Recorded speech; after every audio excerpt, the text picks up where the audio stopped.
The United States and Israel are celebrating a defensive victory, but can they keep war from widening in the Middle East?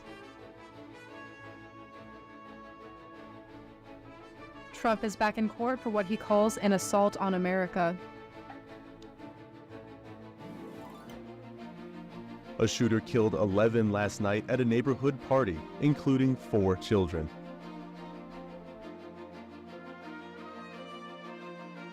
Broadcasting live from the University of North Texas, this is ntTV News at Noon.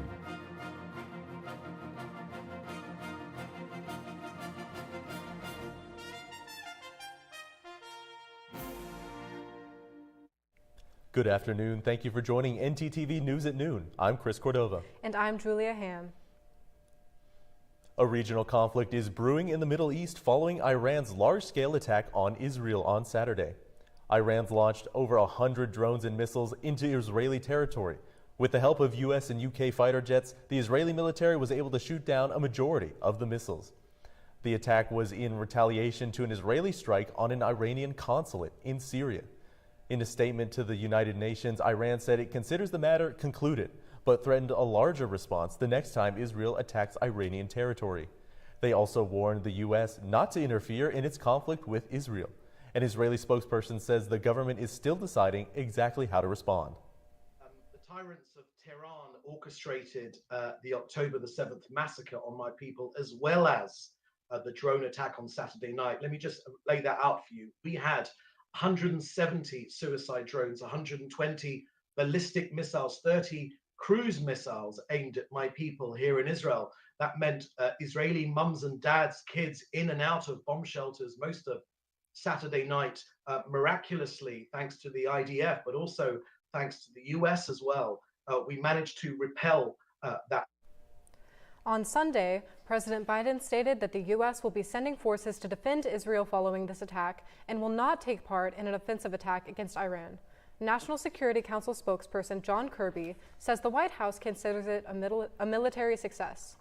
What we want to see is de-escalation of the tensions. We don't want to see a wider war. And everything the president's been doing, including putting U.S. forces in the fight Saturday night to defend Israel, which I think is the first time it's ever been done, has been to de-escalate, to take the tensions down, to put resources in the region, to send a strong signal to anybody who might act inimical to our interest or the interest of our allies and partners that it's unacceptable.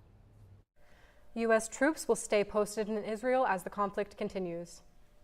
Israel's planned ground offensive in Rafah has been delayed in the aftermath of Iran's attack on Israeli territory. The Israeli Air Force was set to begin the attack on Gaza's southernmost city today. An Israeli official says Israel still plans to carry out the ground offensive, but the timing remains unclear. The Israeli military declined to comment. Julia, I can't believe it was this cool this morning on our way in. This close to summer break, too. I know, Chris. I was not expecting it to be so chilly after how hot it was yesterday. Austin, what will we be seeing this week? Guess what, Julia? You're going to be seeing some cloudy skies today. Coming in the temperature-wise, we're going to be looking at 74 degrees, feeling exactly just like 74. That wind speed coming in from the south is going to be hitting at 13 miles per hour. But tonight is going to be bringing us something a little special, a thunderstorm that's going to be happening in Denton. That temperature is going to be over at 73 and be feeling like 75, just a little bit higher up. And then the wind speed coming in from the southeast is going to be hitting us at 13 miles per hour. So just make sure you got your rain gear or whatever, or just stay inside. Don't get wet, all right? Now, let's see what tomorrow is going to bring. Boom, look at that. We got a sunny sky for us tomorrow. And an 80-degree temperature-wise. You'll be feeling like 81, and the wind speed is going to be feeling so good at the southwest at 14 miles per hour. But other than that, you enjoy today and enjoy tomorrow as well. And thank you all so much. Bringing it back to you guys. Thanks, Austin. The conflict in the Middle East continues to heat up, not just abroad, but here in Denton as well. A couple of weeks ago, I showed you the local activist group Free Palestine Denton and their demands for the Denton City Council. Yesterday, they organized a march at Denton Square alongside other local groups to call for a ceasefire between Israel and Gaza. Over 100 people gathered at the square in downtown Denton in support of Palestinians in Gaza. We're today with you to demand a ceasefire, humanitarian aid, and the immediate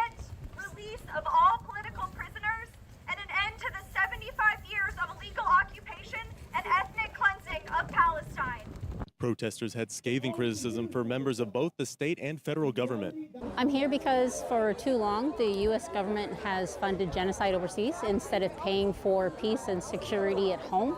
Organizer Amira Rasool says the march was in response to a recent executive order from Texas Governor Greg Abbott, requiring public universities to update their free speech policies to include a definition of anti-Semitism and institute punishments for any violators. It's meant to intimidate and silence student organizations out of speaking. They have a right to speak on the genocide happening, and they won't be intimidated, we won't be intimidated, and we'll keep speaking out against it. Israel, go to hell! Israel, go to hell! The UNT Palestinian Solidarity Committee rallied supporters against an invitation of an IDF soldier to speak on campus for Israel Week. A genocidal soldier in our city, on our campus. With Iran's recent strikes on Israel, the risk of a regional conflict continues to escalate, which means, for the time being, Free Palestine Denton isn't going anywhere. Free Palestine Denton will be at the Denton City Council meeting tomorrow at 6 p.m., and they will be joining the Palestine Solidarity Committee in protesting the invitation of an IDF soldier to speak at UNT.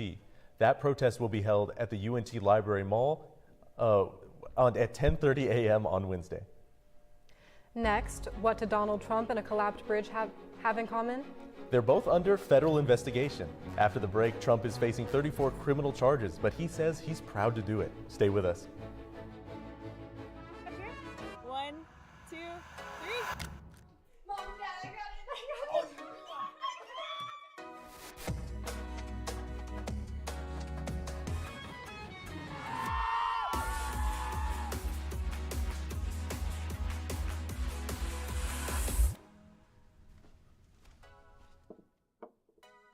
You're right, Mom. I have.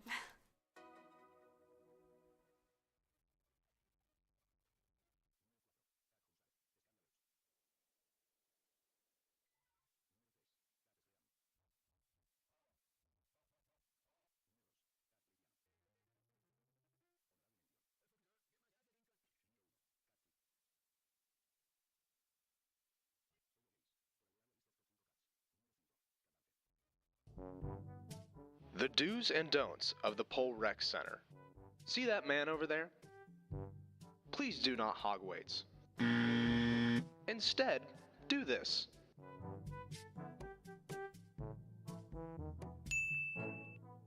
Another important part is having an attentive spotter. See, here is an example of a non-attentive spotter. Instead, do this.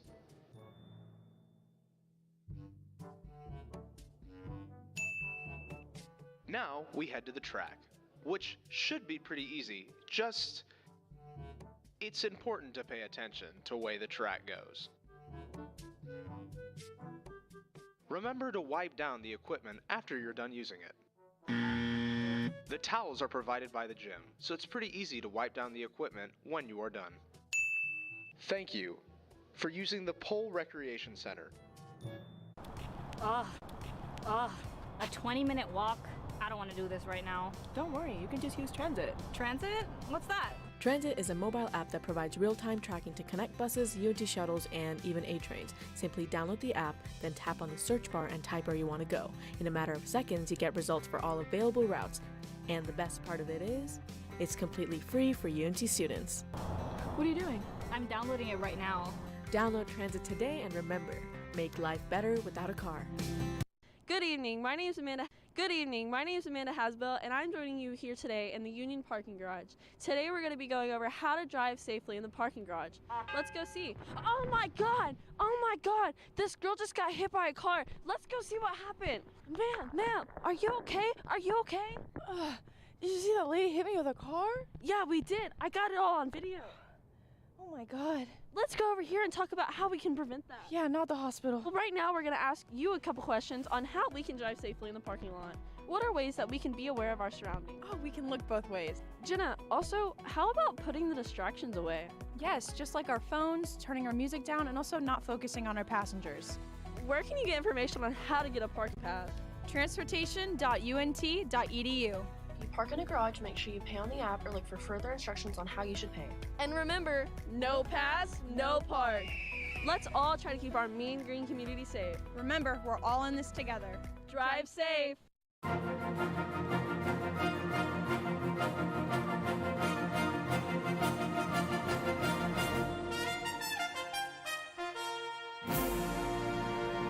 President Donald Trump will face the court this morning with the start of his hush money trial after several failed attempts to delay the criminal process.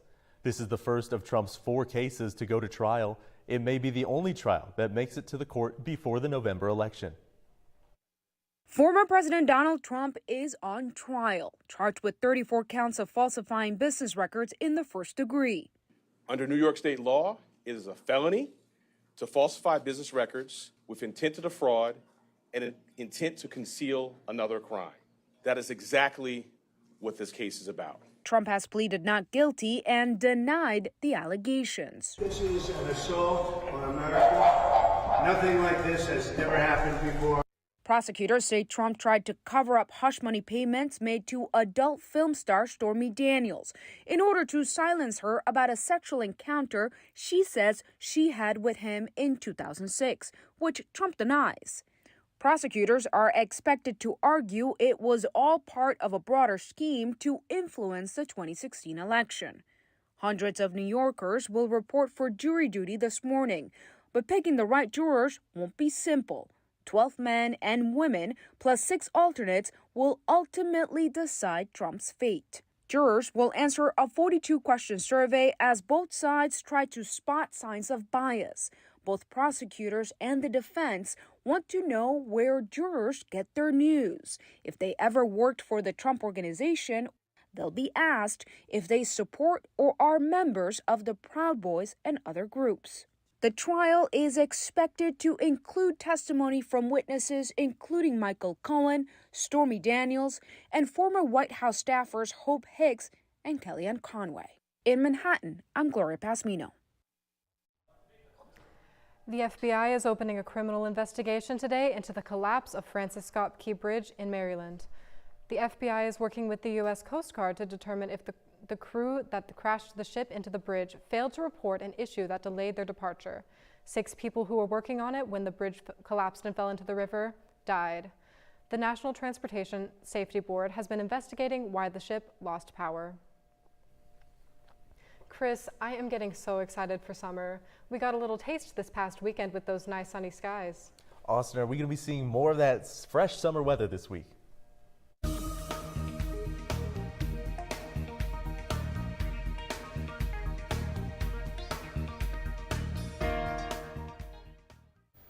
You betcha, Chris. I'm gonna tell you right now, these summer temperatures are coming in right now. Looks like it's Sulphur Springs coming in at 75. Paris is also at 75. Sherman 75. McKinney 70. Everywhere as right now.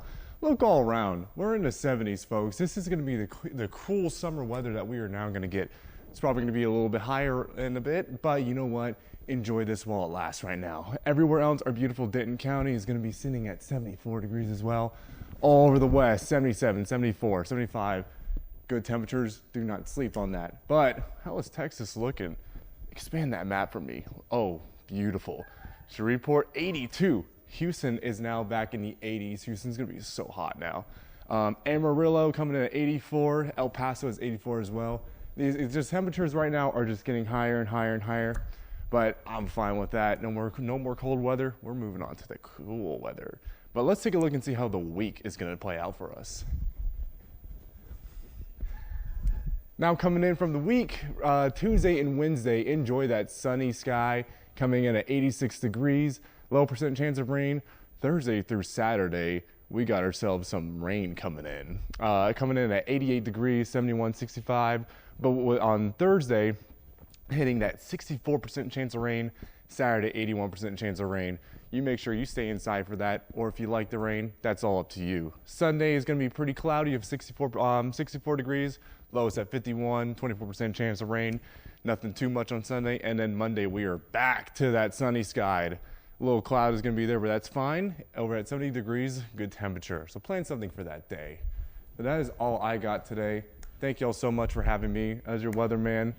I'll see y'all soon. After 19-year-old Sadie Robinson did not show up to her shift at a Wisconsin pizza restaurant on April 2nd, her co-workers suspected something was wrong. The evening before, Sade was seen on a date with 33-year-old Maxwell Anderson, and as the police investigated him as a suspect, gruesome pieces of evidence were revealed. The morning after her date with Anderson, Robinson's vehicle was discovered on fire, and what the police discovered to be human remains were found nearby. On Friday, Wisconsin authorities charged Anderson with first-degree homicide, the mutilation of a corpse, and arson of property other than a building. He will face life in prison if found guilty. Authorities have arrested a man in Australia in connection with multiple stabbings reported at a church in Sydney. A video of the attack was posted to social media where the man can be seen attacking a clergyman during a sermon live stream. Members of the congregation then tackled the assailant. Riot police were called to the scene to quash the tension. Both a bishop and a senior priest were injured in the attack. Police say no one was killed. After the break, 2 shootings left grieving families in wake this weekend. And Boston is clearing the streets for a cherished citywide tradition. Stay with us.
Everyone here is really good at actually giving you ideas and talking through your ideas. I think it's a really collaborative environment.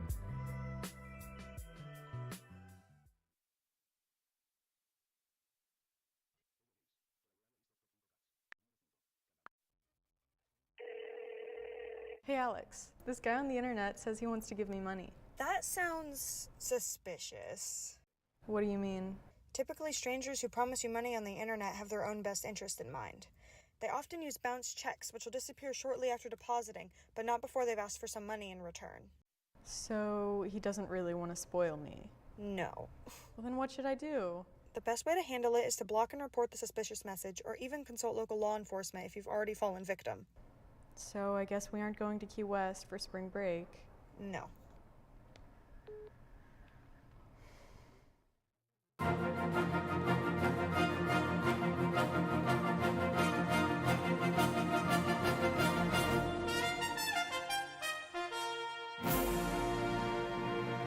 One dead and 11 injured after a shooting outside a nightclub in New Orleans. The New Orleans Police Department has started an investigation after the shooting took place around 11:56 p.m. near the 800th block of South Peter Street on Sunday. There has not been any information released on a possible motive or suspect. An Illinois family is devastated by a shooting at their latest gathering. The youngest victim was 9 years old. CNN's Michelle Gallardo spoke to the family about how their latest celebration turned to disaster. Family gathering still hangs on the outside of the back of the Yard's home, today filled with grief and sadness. We're about to cut the cake when they started shooting from nowhere. It was, he says, a barrage of gunfire coming from the corner of Damon and 52nd Streets. But it wasn't until the unthinkable happened Jose Molina understood what was transpiring. At first I thought it was fireworks, man, but when I saw my daughter laying down on the floor with a bullet in the head, I realized it wasn't fireworks. Ariana Molina was 9 years old, killed in an instant. Chicago police saying she was one of 11 shot last night on the 2000 block of West 52nd Street, including 4 women and 4 young children between 1 and 9 years old. The offender's actions, make no mistake, are horrific and unacceptable in our city.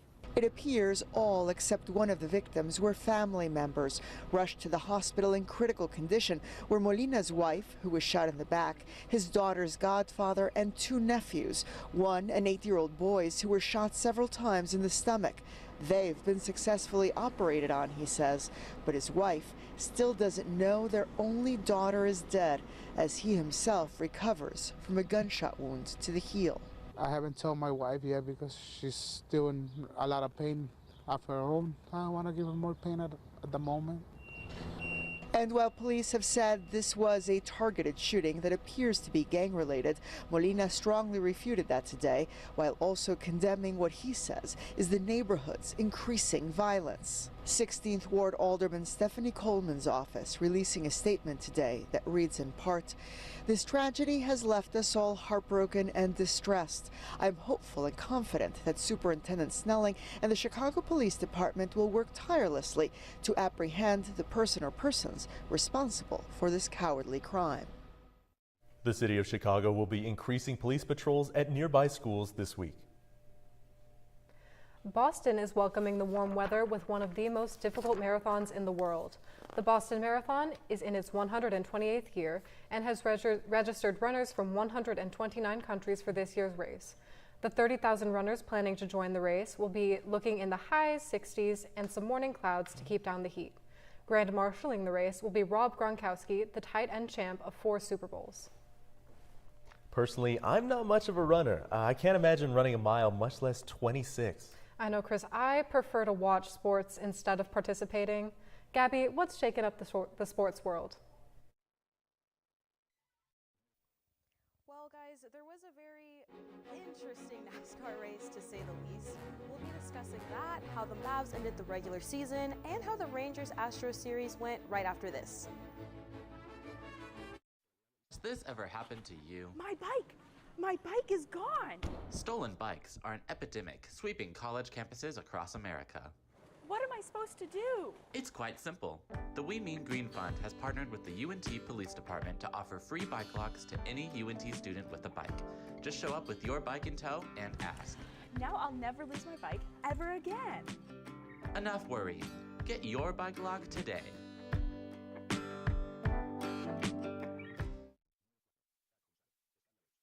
There's no harm in wanting to have fun while in college, but it's easy to lose track of how much you've had. Apps like Drink Control and Alkadroid can help keep track of your consumption and blood alcohol levels. If you or someone else does drink too much, the signs of alcohol poisoning are as follows: pale skin, vomiting, confusion, low body temperatures, irregular breathing, blacking out, and it's hard to wake up or cannot be woken up. Dude, are you okay? Hey, what's wrong? Wake up! It's an exciting time of year, but it's important to be responsible. If you suspect someone is suffering from alcohol poisoning, get help immediately. You will not get in trouble for seeking help if you are underage. For more info and resources, go to UNT's Division of Student Affairs. Willis Library, located at the University of North Texas. It has computers, printers, and the building is open 24/7. By going online, you can book up to an hour of reserved space in one of the many private study rooms. Many of them are equipped with whiteboards, a table, and a TV to hook up to your computer. Textbooks can be checked out for free with a student ID. They also have many of these in ebook forms. This is still a library, so always remember to be quiet and respectful of other surroundings, especially in certain places where talking is not allowed. For example, the 3rd and 4th floor are completely quiet. As you can see, Willis Library has many options for students, with it offering many media sources and staying open all the time.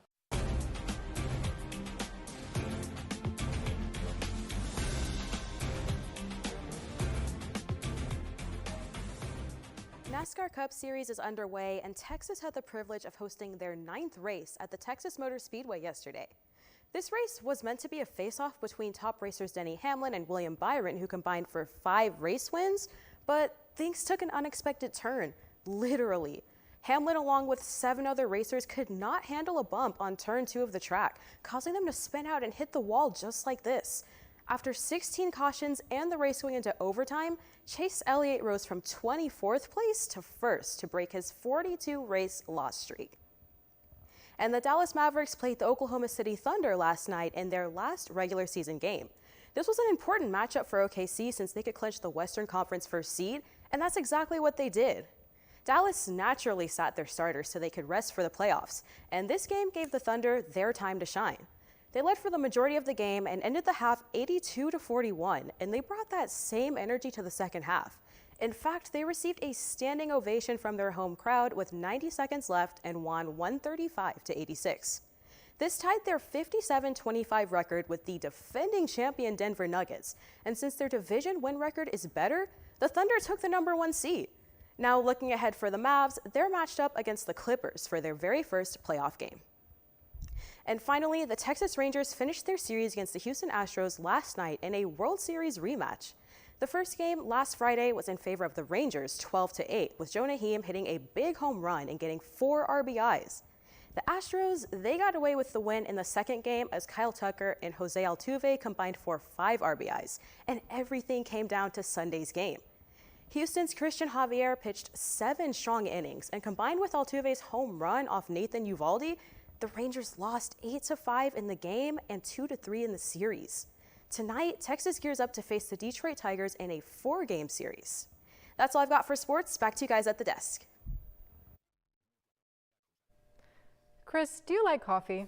I'm a big fan, but I can't have it too late or it keeps me up all night. Well, you're in luck because a unique new coffee spot just opened right next to the Denton Square. I had the chance to go speak with one of its owners and learn more about what they're all about. Triptych Coffee Company is a mobile coffee cart located in Denton, Texas. It was founded by Betts Baker and Lois Robertson, 2 baristas turned business owners with a passion for creating specialty coffee and building a warm, inclusive community. We came across a Facebook marketplace listing for a Linear Mini espresso machine and a grinder. And when we saw that, it was like, if we were going to do this, we have to do this now. Like, this is the best opportunity possible. Triptych has been officially on its feet since May of last year. We started doing the first Friday markets here at True Leaf, and then followed by like their Saturday morning markets. And next thing you know, we were working Fridays through Sundays consistently. Their services include catering weddings and other open events, but their main focus has become providing handcrafted beverages for local businesses in Denton and their events. The ability to pop up at different places is really cool. Like, we've worked with the Dime Store, we've worked with Stoke, we still do every month, and other small businesses around town. And being able to be a part of the community in that way, I think, is game-changing. I know a challenge is going to be summer. Like, it's going to get hot, and we're going to have to figure it out. Hopefully, we only have to deal with one summer outside. That's the goal. I think I can do that. Betts and Lois hope to one day open a brick-and-mortar cafe with the foundation of Triptych, but until then, they have found a permanent spot to set up shop. I think True Leaf has just become our home. We feel so comfortable here. People know to find us here, and we've been getting great traffic. So yeah, it's been really cool. Triptych has something for everyone, so make sure to swing by and visit Betts and Lois the next time you're near downtown Denton. Triptych is located at 301 South Locust Street and is open nearly every day. And you may also find them at your favorite small business in Denton. Make sure to swing by and check them out. Goodbye. Adios. Thanks for watching ntTV News at noon. Join us again tonight at 6 and tomorrow at noon here on North Texas Television.